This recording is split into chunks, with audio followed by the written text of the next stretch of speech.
안녕하십니까. 4월 29일 월요일 말씀 묵상 함께 시작하겠습니다. 오늘도 말씀과 함께 주님과 함께 살아가기를 결단하시는 귀한 성도님들을 주님의 이름으로 축복합니다. 오늘 본문은 누가복음 20장 27절에서부터 40절까지 말씀입니다. 사두개인들이 등장해서 조금 엉뚱한 이야기를 하는데요. 이 이야기를 통해서 올바른 신학, 올바른 지식, 올바른 성경에 대한 이해, 이것이 얼마나 중요한 것인지를 확인하고 우리는 과연 그런 신앙생활을 하고 있는지 확인해보는 시간 되었으면 좋겠습니다. 그럼 먼저 말씀 보시겠습니다. 부활이 없다고 주장하는 사두개인 중 어떤 이들이 와서 물어, 선생님이여, 모세가 우리에게 써주기를 만일 어떤 사람의 형이 아내를 두고 자식이 없이 죽으면 그 동생이 그 아내를 취하여 형을 위하여 상속제를 세울지니라 하였나이다. 그런데 칠형제가 있었는데 마지가 아내를 취하였다가 자식이 없이 죽고 그 둘째와 셋째가 그를 취하고 일곱이 다 그와 같이 자식이 없이 죽고 그 후에 여자도 죽었나이다. 일곱이 다 그를 아내로 취하였으니 부활 때에 그 중에 누구의 아내가 되리이까? 이 세상의 자녀들은 장가도 가고 시집도 가되 저 세상과 및 죽은 자 가운데서 부활함을 얻기에 합당히 여김을 받은 자들은 장가가고 시집가는 일이 없으며 그들은 다시 죽을 수도 없나니 이는 천사와 동등이요 부활의 자녀로서 하나님의 자녀임이라. 죽은 자가 살아난다는 것은 모세도 가시나무 떨기에 관한 글에서 주를 아브라함의 하나님이요 이삭의 하나님이요 야곱의 하나님이시라 칭하였나니, 하나님은 죽은 자의 하나님이 아니요 살아있는 자의 하나님이시라. 하나님에게는 모든 사람이 살았느니라. 서기관 중 어떤 이들이 말하되, 선생님, 잘 말씀하셨나이다. 하니 그들은 아무것도 감히 더 물을 수 없습니다. 지금 우리가 예수님께서 예루살렘에 입성하신 이후에 옛 시대, 그러니까 서기관, 대제사장, 바리새인, 사두개인 등등 그 과거의 질서에서 기득권을 누리고 있던 자들과의 영적인 전투를 행하시는 부분을 읽어가고 있는 것인데요. 이 성전에서 가르치시는 내용 자체가 영적인 전투죠. 잘못된 태도와 잘못된 지식에 대해서 예수님께서 반대하시고 하나님께서 그들을 심판하실 것이라고 치시는 건데, 지난 토요일에는 정치 권력과 관련된 문제라면 오늘은 종교적인 권력과 관련된 문제인데, 특별히 신학의 문제가 여기에 나타나고 있습니다. 사두개인들이 나타나서 예수님과 토론을 하기 시작하죠. 유대교에서는 이 토론이 굉장히 많이 사용됩니다. 그래서 요즘에도 왜 하브루타라고 해가지고 유대교식 토론 교육 이런 것을 배워보자고 하는 그런 분들도 많이 있는 것으로 알고 있습니다. 논쟁은 나름 지적인 훈련을 위해서 좋은 도구로 쓰이는 것은 사실입니다. 하지만 그 하다 보면 정말 아무 의미 없는 논쟁을 위한 논쟁, 무슨 수를 쓰던 상대방을 이기는 데에만 초점을 맞춘 논쟁이 생기기도 하죠. 오늘 본문은 예수님 당시 이 사두개인들이 정말 어처구니 없는 논쟁을 시도하는 모습으로 이야기가 진행이 되고 있거든요. 이들이 부활이 없다고 주장을 하려고 합니다. 이 사두개인들이 어떤 논거를 제시하느냐 하면 모세가 우리에게 써주기를 이런 말을 써요. 성경의 권위를 갖다 대고 있는 겁니다. 하나님의 말씀에 이렇게 기록되어 있지 않느냐? 이렇게 말하면서 상대방의 입을 닫으려고 하는 거죠. 하지만 말씀에 기록되어 있는 것도 그 기록된 건 나름이죠. 그 기록이 어떤 의도로, 어떤 문맥에서 어떤 메시지를 가지고 기록되어 있는가, 그게 중요한 거 아니겠습니까? 그런데 이 사람들은 기록되어 있으니까 이건 하나님의 말씀이다 라는 식으로 말한 다음에 그것을 엉뚱한 곳에다가 끼워 맞춰서 적용하려고 하고 있어요. 형이 아내를 두고 자식이 없이 죽으면 그 동생이 그 아내를 취하여 형을 위하여 상속자를 세울지니라 하였나이다. 형이 결혼을 했는데 아들을 낳지 못하고 죽게 되면 이 아내는 정말 삶이 막막해집니다. 그렇기 때문에 그 동생이 그 형수를 취해가지고 형을 위해서 그 아내가 아들을 낳을 수 있도록 해주는 거예요. 그러면 거기서 태어난 아이는 그 동생의 아이가 아니고 그 형의 아이로 인정이 되어서 그 족보가 이어져 나가고 그 아이가 어머니를, 그러니까 그 형수죠, 그를 보필할 수 있도록 하는 그러한 제도입니다. 국가적인 사회보장제도가 제대로 세워져 있지 않았던 이때에 그 가족들이 서로를 돕도록 하기 위한 하나의 도구였어요. 현대인들이 보기엔 좀 이상하지만 그러나 이 당시에는 마땅히 그렇게 해야 되는 것으로 여겨졌던 법칙이었습니다. 그런데 7형제가 있었는데 마디가 아내를 취하였다가 자식이 없어 죽었는데 둘째와 셋째가 그를 취했음에도 불구하고 다 죽고 7형제가 다 똑같이 죽고 여자도 같이 죽었다. 7명의 남자와 1명의 여자가 다 이 한 아내에게 장가를 들었으니 부활 때에 누구의 아내가 되는 겁니까? 이거 이상하지 않습니까?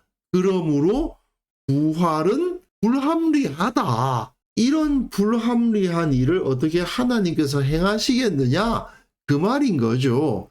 그런데 이거 참 어처구니가 없지 않습니까? 현실적으로는 형사 취수혼, 그러니까 형수가 아들이 없이 홀로 되는 경우를 경험하는 사람 자체가 그 사회에서 많지 않습니다. 왜냐? 당시에는 결혼을 하면 아이 낳는 것을 미룬다는 것은 생각할 수 없어요. 무조건 아이는 낳아야 되는 거고 빨리 낳아야 되는 거고 많이 낳아야 되는 거예요. 빠르면 빠를수록 좋고 많으면 많을수록 좋은 것이 아이들이에요. 당연히 결혼을 했으니 즉시 임신하기를 기대하고 아이가 태어나기를 기대하기 마련인데 젊은이가 죽는 일이 그렇게 많지 않지 않습니까? 근데 그 젊은이가 아이도 없이 죽는 일 자체가 그 사회에서 많이 일어나는 일이 아닌 거예요. 그런데 7형제가 이렇게 됐는데 다 아들을 못 낳고 자식이 없이 죽었다고요. 이게 현실적으로 일어날 수가 없는 일이잖아요. 게다가 이 사두개인이 제시한 성경 구절의 메시지가 무엇입니까? 그 형의 계보가 끊어지지 않도록 해라. 그 형수의 삶을 보장해 줘라. 그 메시지거든요. 그거하고 부활하고 직접적인 연관이 있습니까? 없잖아요. 도대체가 이런 걸 가지고 근거랍시고 제시하면서 부활이 없다라고 말하는 것 자체가 이들이 얼마나 지적으로 무지했던가를 보여주는 거죠. 이들은 하나님의 말씀을 가지고 장난을 치고 있는 거예요. 그러니까 예수님께서는 이렇게 말씀하십니다. 이 세상의 자녀들은 장가도 가고 시집도 가지. 그러나 저 세상과 죽은 자 가운데서 부활함을 얻기에 합당히 여긴 받은 사람들은 장가가고 시집 가는 일이 없다. 다시 죽는 일도 없다. 천사와 동등이요 부활의 자녀로서 하나님의 자녀이기 때문에 현세의 질서가 내세의 질서에 그대로 적용될 거라고 전제하는 것이 잘못된 거 아니냐라고 정확하게 딱 지적을 하시는 거죠. 죽은 자가 살아난다는 것, 부활의 증거는 역시 모세의 말에 나와 있다. 다시 떨기에 관련된 글에서 주를 아브라함의 하나님, 이삭의 하나님, 야곱의 하나님이라고 칭하신 것, 그것이 증거다.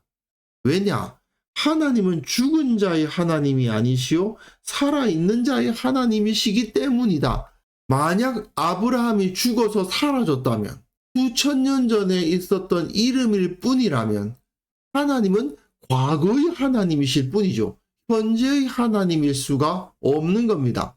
아브라함과 이삭과 야곱은 약속의 땅에 들어가 보지도 못했는데 그들이 살아있지도 않고 죽어서 사라진 거라면 하나님께서 자신을 모세에게 아브라함의 하나님, 이삭의 하나님, 야곱의 하나님이라고 소개하시는 것 자체가 모세에게 그리고 그 이스라엘 백성들에게 그다지 큰 의미가 없는 거죠. 400년 전 옛날에 살았던 사람들의 신, 그 사람들은 이미 사라지고 없는데 그들과 함께 했던 신이 도대체 우리에게 무슨 의미가 있단 말입니까? 우리도 마찬가지 아닙니까? 만약에 예수님께서 지금도 영원히 살아계신 것이 아니라면, 그리고 예수님의 제자들이 또한 영원히 살아있는 그 상태에 있는 것이 아니라면 우리가 예수님을 믿을 필요가 뭐가 있습니까? 그분들이 나하고 무슨 상관이 있어요? 죽어서 사라진 존재들인데. 그런데 그게 아니거든요. 지금까지 우리가 하나님을 섬기고 있는 이유가 뭐냐? 그들이 살아있기 때문이다. 그들이 살아있다면 다시 살아나지 않겠느냐? 하나님에게는 모든 사람이 살았느니라.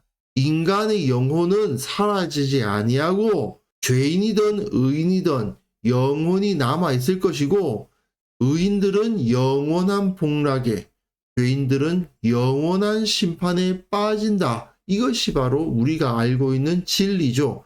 예수님께서는 정확하게 그 진리를 여기서 가르치고 계시는 겁니다.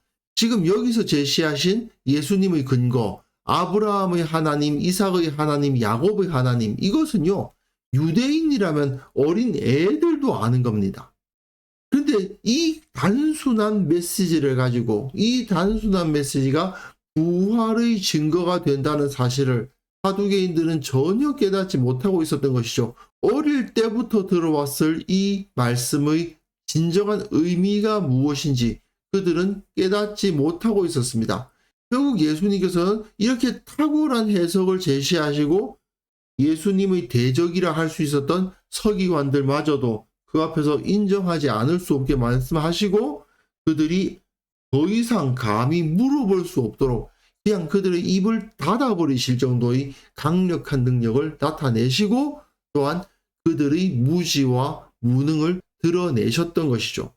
사실 누가는 성경을 풀어서 해석하는 것의 능력을 너무나도 잘 알고 있는 사람입니다. 왜냐하면 바울이 각 지역을 돌아다니면서 먼저 유대인의 회당을 찾아가서 거기서 성경을 강해해 나갑니다. 성경을 해석해서 풀어나가서 이것이 예수 그리스도에 대한 예언이고 예수님께서 실제로 그런 일을 하셨다라는 것을 증명해 나가는 그런 방법으로 복음을 전했거든요. 물론 바울에게서 신비한 일들도 많이 나타났죠. 정말 병이 낫고 죽은 자가 사는 그런 역사들도 일어나기도 했습니다. 하지만 바울에게 있어서 복음을 증거하는 가장 중요한 주무기는 말씀을 풀어서 설명하는 데 있었지 그러한 이적을 일으키는 데 있지 않았습니다. 누가는 그 사실을 너무나도 잘 알고 있었고 예수님께서 이렇게 말씀을 풀어서 해석하셨던 본을 받아서 사도들도 그렇게 했다고 증언하고 있는 거예요. 그런데 그 초대교회 때 그런 강력한 능력을 갖추고 있었던 이 예수 그리스도의 교회가 침체되고 무너지는 경우가 생깁니다. 왜 그럴까요? 아주 간단합니다. 말씀이 시들어 버리기 때문이에요. 성경에는 나오지 않는 예화, 간증, 찬송가 구절, 이것이 말씀 본문보다 더 중요한 도구가 되기 시작하고요. 그 다음에는 어떻게 되는 줄 아십니까? 예수님을 믿는다고 하는 자들이 세상적으로 돈 많이 벌었다더라, 고시에 패스했다더라, 좋은 학교에 갔다더라, 이런 것이 근거가 되기 시작하고요. 그 다음에는 아예 유명하신 목사님께서 이렇게 말씀하셨다더라. 그것이 진리의 근거가 되어버리는 그런 상황이 나타나면서 성경 본문과는 아무런 상관이 없는 정말 기상천외한 해석이 제시되며 그것에 아멘으로 화답하는 성도들이 나타나기 때문에 교회가 무너지는 겁니다. 교회는 말씀이 그 가운데 바로 서야 되고요. 말씀이 진정 무엇을 가르치고 있는가를 철저하게 알아갈 때에 바로 설 수 있는 거예요. 결국은요, 뭐 이 말에 조금 부담스럽다 또는 뭐 거부감 느껴진다 하시는 분이 있으실 수도 있습니다만은 모든 그리스도인들은 다 지식인이 돼야 됩니다. 하나님의 말씀에 대한 지식인이 돼야 돼요. 그렇지 않고 자신의 지성은 다 목사님께 외주를 줘요. 나는 생각하기 싫어. 나는 고민하기 싫고 하나님이 나에게 무엇을 말씀하고 계시는지 이 성경이 무엇을 의미하고 있는지 나는 신경 쓰기 싫고 목사님이 신경 써주시겠지. 목사님이 그렇게 말씀하시면 무조건 아멘 하면 되는 거 아니야.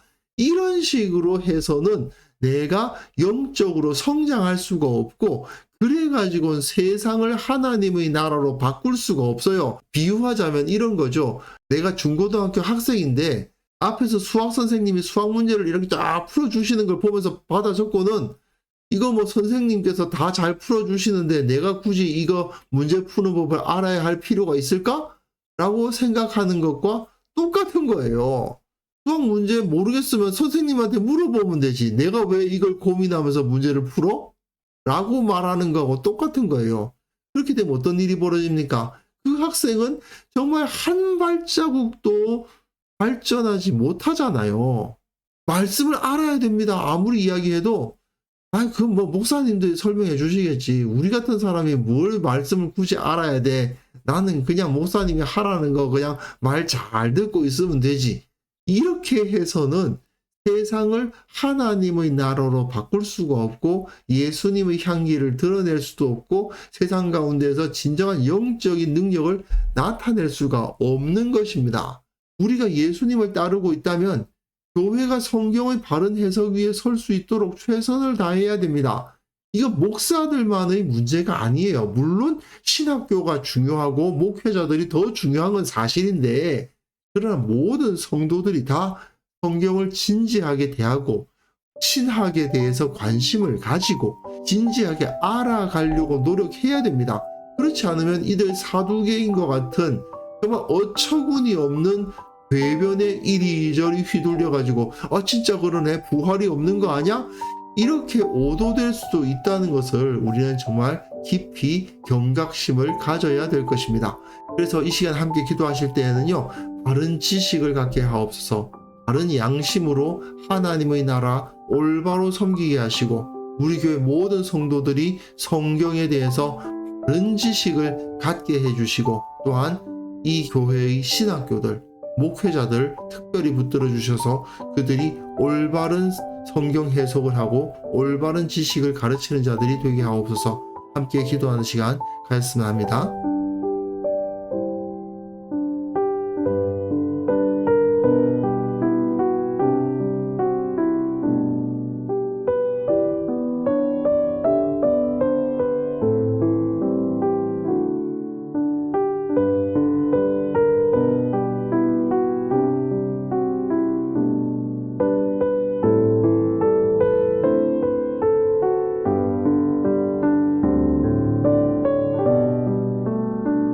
거룩하신 하나님 아버지, 성경에 대해서 진리에 대해서 바르게 알게 하시고 선한 양심을 가지고 하나님의 나라를 섬기는 자가 되게 하여 주옵소서. 우리 교회 모든 성도들 성경에 대해서 바른 지식, 올바른 지식, 충분한 지식을 갖게 도와주시고 그것을 통해서 세상 가운데 바른 신앙생활을 이어나갈 수 있도록 지켜보호하여 주시기를 원합니다. 참된 지식으로 세상을 바꾸어 나갈 수 있는 능력을 가진 진정한 영적인 지식인들로 바로 설 수 있도록 주께서 저들을 붙들어 주시고 더욱더 성장하게 하여 주옵소서. 특별히 한국 교회를 위해서 기도합니다. 신학교들을 주님께서 붙잡아 주시고 거기서 배출되는 신학자들, 목회자들이 주님 앞에서 온전히 바로 서서 바른 진리를 가르치는 자들이 되게 하여 주옵소서. 진리가 이 가운데 바로 서야만 교회가 바로 설 수 있고 진리 위에 섰을 때에만 교회가 건강할 수 있음을 우리가 명심하게 하시고 내가 먼저 그 지식을 가지고 내가 먼저 그 진리 위에 서겠노라 결단하는 자들 다 될 수 있도록 도와주옵소서. 주님, 오늘 하루 우리가 살아가는 그 모든 삶 가운데 주님의 은혜가 충만하게 되기를 원합니다. 주님을 더욱더 알고 더욱더 가까이 느끼고 우리의 기도가 응답을 받으며 우리의 묵상이 주님 앞에 온전히 연락되는 그러한 하루를 살아갈 수 있도록 도와주시고, 특별히 고민하고 기도하는 모든 문제들 주님께서 해결하여 주시고 응답하여 주시는 그러한 역사를 경험하는 하루 되게 하여 주옵소서. 감사드렸고 예수님의 이름으로 기도합니다. 아멘.